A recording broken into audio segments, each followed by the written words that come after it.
13 जून 2025 की सुबह middle east की नाजुक शांति एक निर्णायक और आक्रामक मिलिट्री से टूट गई। इजराइल डिफेंस फोर्सेज या IDF ने ऑपरेशन राइजिंग लाइन लॉन्च किया, जो ईरान के एवरीथिंग से सेंसिटिव न्यूक्लियर और मिलिट्री इंस्टॉलेशंस को टारगेट करने वाला एक बड़े पैमाने का हवाई हमला था। यह ऑपरेशन सिर्फ एक छोटी मोटी झड़प नहीं था, बल्कि सैकड़ों म्यूनिशंस को शामिल करने वाला एक सोचा समझा एक्सपेंसिव अभियान था। बताया गया ऑब्जेक्टिव ईरान के बढ़ते न्यूक्लियर प्रोग्राम से इजराइल को होने वाले इमिनेंट एग्जिस्टेंशियल थ्रेट को न्यूट्रलाइज करना था। इस हमले का टाइपिंग खास तौर पर प्रोवोकेटिव था, क्योंकि ये ऐसे समय आया जब ओमान, ईरान और यूनाइटेड स्टेट्स के बीच क्रूशियल न्यूक्लियर टॉक्स की मेजबानी करने वाला था। ऐसी नेगोशिएशंस जिन्हें इजराइल बहुत शक की नजर से देखता था और जिनका उसने पब्लिकली विरोध किया था। इजराइल ऑपरेशन का स्केल ऑनेस्टली अनप्रेसिडेंटेड था, जो देशों के बीच लंबे समय से चल रही शैडो वॉर में एक महत्वपूर्ण एस्केलेशन को दर्शाता है। रीसेंट से मिली रिपोर्ट्स में की फैसिलिटीज पर प्रिसिशन स्ट्राइक्स का ब्यौरा दिया गया, जिससे है लेवल की इंटेलिजेंस और प्लानिंग का पता चलता है। हमले सिर्फ इंफ्रास्ट्रक्चर तक ही सीमित नहीं थे, उन्होंने है वैल्यू ह्यूमन एसेट्स को भी टारगेट किया। ईरान के मीनवाइल रेवोल्यूशनरी गार्ड कॉर्प्स के कई senior at least and periods और कई प्रोमिनेंट न्यूक्लियर साइंटिस्ट्स की असरी बमबारी में मौत की खबर मिली है कि पर्सनल को सीधे टारगेट करने का यह कदम ईरान के मिलिट्री लीडरशिप और साइंटिफिक प्रोग्रेस को करने के लिए था, जो इजराइल की कैपेबिलिटीज और रिसोल्वे के टाइम में एक कड़ा मैसेज देता है। इजराइल का यह ऑडिशियस मूव स्ट्रेटेजिकली टाइम लगता है, जिसने एक विंडो ऑफ अपॉर्चुनिटी का फायदा उठाया। ये समझा जाता है कि अक्टूबर 2024 में हुए पिछले इजराइल स्ट्राइक ने ईरान के S-300 एयर डिफेंस सिस्टम्स को काफी नुकसान पहुंचाया था, जबकि ईरान अपनी डिफेंसिव कैपेबिलिटीज को रिपेयर और अपग्रेड करने की प्रक्रिया में था। वह आंशिक रूप से बलनरमन बना रहा है। ऑन प्रेशर राइजिंग लाइन ने इस टेम्पररी वीकनेस का फायदा उठाया है, जिससे इजरायली एयरक्राफ्ट को ईरान के एयर स्पेस में ज्यादा इफेक्टिवनेस के साथ पेनेट्रेट करने की अनुमति मिली।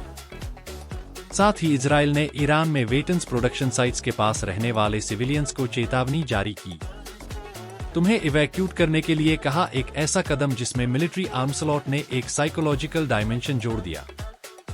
भले ही इम्यून व्हील ने सिविलियंस 80 पर सवाल उठाएगा, ऑन पेंशन ने तुरंत रीजन को है अलर्ट की स्थिति में डाल दिया, जिससे न्यूक्लियर डील को रिवाइव करने के उद्देश्य से चल रही फ्रेजिलिटी क्लाइमेटिक प्रोसेसर प्रभावी ढंग से डिरेल हो रही है। इजराइल के लीडरशिप ने कहा कि यह कार्रवाई एक न्यूक्लियर आर्म्ड ईरान को रोकने के लिए एक आवश्यक PM टीम मेजर थी, एक ऐसा सिनेरियो जिसे वो लंबे समय से अनएक्सेप्टेबल बताते रहे। नॉइस एक इजराइल अधिकारी ने कहा कि ईरान में उनके टारगेट्स की लिस्ट लंबी बनी हुई है, जो यह दर्शाता है कि ऑपरेशन एक वन ऑफ इवेंट नहीं था, बल्कि संभावित रूप से एक सस्टेन्ड कैंपेन की शुरुआत थी। ऑपरेशन राइजिंग लाइन की असली सफलता ने मिलिट्री पर्सपेक्टिव से एक इनएविटेबल और फोर्सफुल ईरानी रिस्पांस के लिए स्टेज तैयार किया, जिससे दशकों पुरानी राइवल ने खुले युद्ध के एक खतरनाक नए फेस में चली गई। ईरान का जवाब खैर तेज और एग्रेसिव था। यह दिखाता है कि उसके डिफेंस को हुए नुकसान के बावजूद उसकी ऑफेंसिव कैपेबिलिटीज बनी हुई है। इजरायली हमलों के कुछ घंटों के भीतर मेजर इजरायली शहरों, जिनमें तेल अवीव और जेरूसलम भी शामिल हैं, की और बैलिस्टिक और आर्म ड्रोन की एक बार आज लॉन्च की गई। ये कोई सिंबॉलिक जेस्चर नहीं था, ये एक सीधा और घातक काउंटर अटैक था, जिसका उद्देश्य इजराइल आबादी को बड़ा नुकसान पहुंचाना था। एयर रेड सायरन की आवाज लाखों इजरायलियों के लिए एक टेरिफाइंग रियलिटी बन गई, जो अपने शहरों में धमाकों से हिल गए और शेल्टर्स की ओर flood iron dome missile defence system incoming projectors की शीर वॉल्यूम से ओवर हो गया। एक ऐसा सिनेरियो जिसका मिलिट्री एनालिस्ट को लंबे समय से डर था। एक मेजर कॉन्फ्लिक्ट में पहली बार ईरान ने अपनी एडवांस्ड हाज कसेम गाइडेड बैलिस्टिक मिसाइल और कसेम बेसर मीडियम रेंज मिसाइलों को डिप्लॉय किया, जो उसके आर्सेनल में टेक्नोलॉजिकल एडवांसमेंट्स को दर्शाता है। हमलों के रिजल्टेड इजराइल में महत्वपूर्ण कैजुअलिटीज और डैमेज हुआ। अशरी रिपोर्ट्स ने कम से कम 13 इजराइल सिविलियंस की मौत और 180 से ज्यादा के घायल होने की पुष्टि की। बट याम और तेल अवीव जैसे शहरों में होमो और क्रिटिकल इंफ्रास्ट्रक्चर को सीधे हिट किया गया, जिससे कई इजरायलियों को मिलने वाली सिक्योरिटी की भावना टूट गई। साइकोलॉजिकल इम्पैक्ट बहुत बड़ा था, क्योंकि कॉन्फ्लिक्ट दूर के बैटलफील्ड से सीधे सिविलियन नेबरहुड में चला गया, जिससे युद्ध का हॉरर एवरीथिंग से विसरल तरीके से घर आ गया। कॉन्फ्लिक्ट में इजराइल के खिलाफ एक कोऑर्डिनेटेड रीजनल फ्रंट का सार्वजनिक उदय भी देखा गया। एक महत्वपूर्ण स्ट्रेटेजिक डेवलपमेंट में यमन के हूती रिबेल्स, जिन्हें ईरान का लंबे समय से समर्थन प्राप्त है, ने तेहरान के रिटेलिएशन के साथ मिलकर अपने मिसाइल हमले किए। यह इजराइल पर सीधे हमले में ईरान से किया और उसके रीजनल प्रॉक्सीज के बीच ऐसी खुली और कोऑर्डिनेटेड मिलिट्री पार्टनरशिप का पहला उदाहरण था।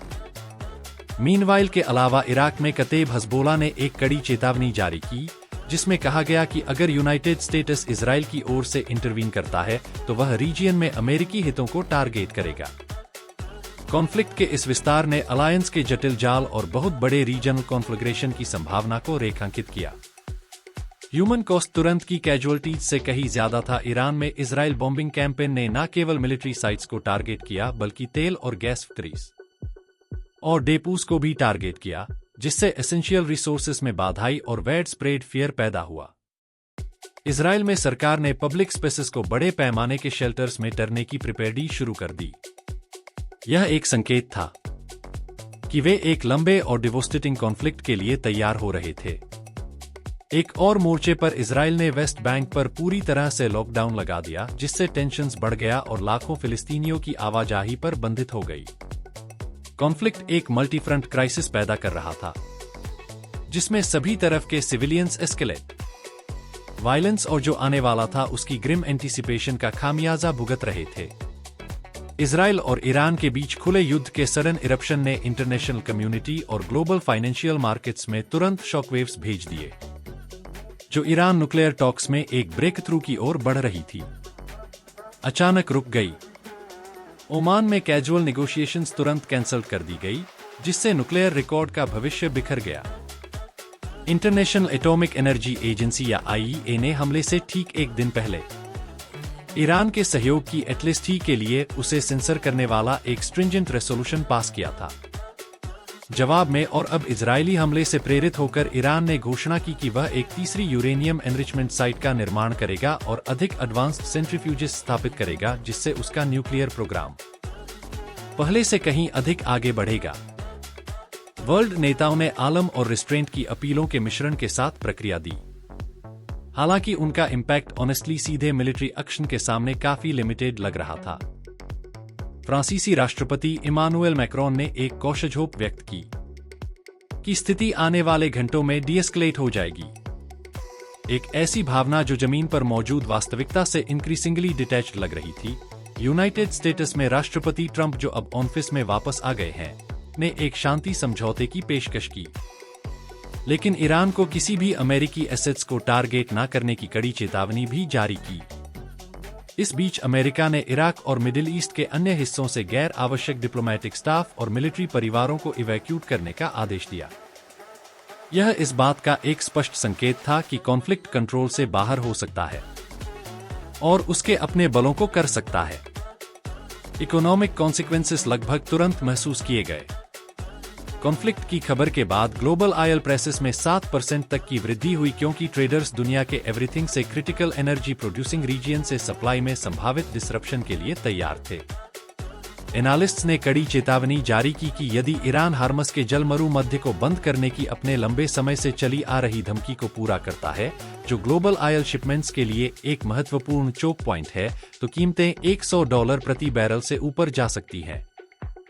एक नए ग्लोबल एनर्जी क्राइसिस के डर को बढ़ा दिया, जिससे इन्फ्लेशन बढ़ेगी और पोस्ट पैंडेमिक रिकवरी से जूझ रही इकोनॉमी में संभावित रूप से रिसेशन आ सकती है। एनर्जी मार्केट्स में फैल रहा डर दुनिया भर के फाइनेंशियल एक्सचेंजेस में भी दिखाई दिया।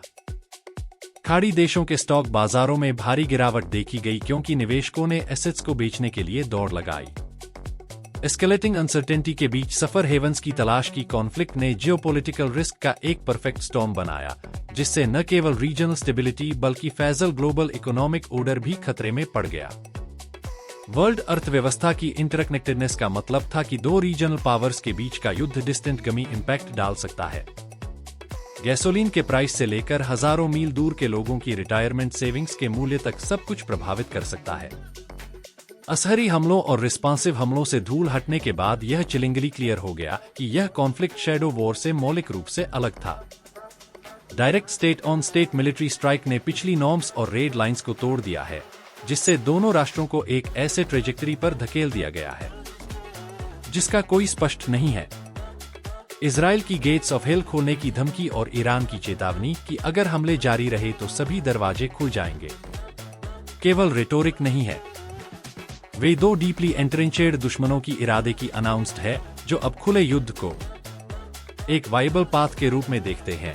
मिसकैलकुलेशन का जोखिम अब डेंजरसली है जहां कोई भी एक कार्रवाई एक अनस्टॉपेबल चेन रिएक्शन को ट्रिगर कर सकती है। एवरीथिंग से गहरा और इमीडिएट खतरा ईरान से संबंधित न्यूक्लियर नॉन प्रोलिफरेशन एफर्ट्स का पूर्ण कोलैप्स है। नॉइस डिप्लोमेटिक ट्रैक को छोड़ दिए जाने और उसकी फैसिलिटीज पर हमला होने के बाद तेहरान के पास अब अंतिम डिटरेंट के रूप में एक परमाणु हथियार विकसित करने की दिशा में रचने का एक शक्तिशाली इंसेंटिव है। शासन अपनी सर्वाइवल को स्टेक पर लगा हुआ महसूस करते हुए बम को भविष्य के हमलों के खिलाफ अपनी ईट लिस्ट आत्र गारंटी के रूप में देख सकता है। एक खुले तौर पर परमाणु सशस्त्र ईरान मिडिल ईस्ट में स्ट्रेटेजिक बैलेंस को मौलिक रूप से फिर से व्यवस्थित करेगा, जिससे अन्य राष्ट्रों जैसे सऊदी अरब और तुर्की को अपनी परमाणु क्षमताओं को आगे रेजने के लिए मजबूर होना फूटेगा, जिससे एक क्षेत्रीय आर्म्स रेस शुरू होने की संभावना है। यह सिनेरियो एक बहुत अधिक अस्थिर और खतरनाक दुनिया बनाएगा। कॉन्फ्लिक्ट के मल्टी फ्रंट क्षेत्रीय युद्ध में व्यापक होने की संभावना एवरीथिंग से अधिक प्रेसिंग शॉर्ट टर्म थ्रेट बनी हुई है। ईरान का प्रॉक्सीज का नेटवर्क लेबनान में हिजबुल्लाह से लेकर सीरिया और इराक में मिलिशियस और यमन में होती तक इजराइल के चारों ओर आग का एक घेरा बनाता है। इन समूहों द्वारा एक समन्वित ऑल आउट असॉल्ट ईरानी मिसाइलों द्वारा समर्थित इजराइल डिफेंस को उनके ब्रेकिंग पॉइंट तक खींच लेगा और अन्य ग्लोबल पावर्स को भी मीनवाइल में खींच सकता है। यूनाइटेड स्टेट्स इस रीजियन में अपनी एक्सटेंसिव मिलिट्री प्रेजेंस के साथ और यूनाइटेड किंगडम, जिसने पहले ही अतिरिक्त जेट तैनात कर दिए हैं, आसानी से सीधे लड़ाई में स्ट्रेचे जा सकते हैं, जिससे एक रीजनल कॉन्फ्लिक्ट एक ग्लोबल क्राइसिस में बदल जाएगा, जिसके विनाशकारी परिणाम होंगे। आखिरकार दुनिया एक खतरनाक क्रॉसरोड पर खड़ी है।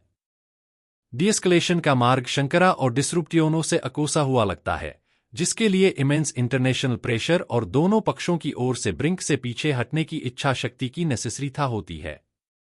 एक इच्छा शक्ति जो वर्तमान में अनुपस्थित लगती है। अल्टरनेटिव एक प्रोट्रैक्टेड और ब्रूटल युद्ध में उतरना है, जो न केवल इजराइल और ईरान को तबाह करेगा बल्कि ग्लोबल इकोनॉमी को भी डिस्टेबिलाइज करेगा। मिडिल ईस्ट के जियोपॉलिटिकल मैप को फिर से ड्रोनगा और न्यूक्लियर प्रोलिफरेशन के एक टेरिफाइंग नए युग की शुरुआत करेगा। पिछले कुछ दिनों की घटनाएं सिर्फ एक लंबे समय से चली आ रही फ्यूड का एक और अध्याय नहीं रही है। वे एक बहुत बड़े और अधिक कैटास्ट्रोफिक ग्लोबल कॉन्फ्लिक्ट की प्रस्तावना हो सकती हैं।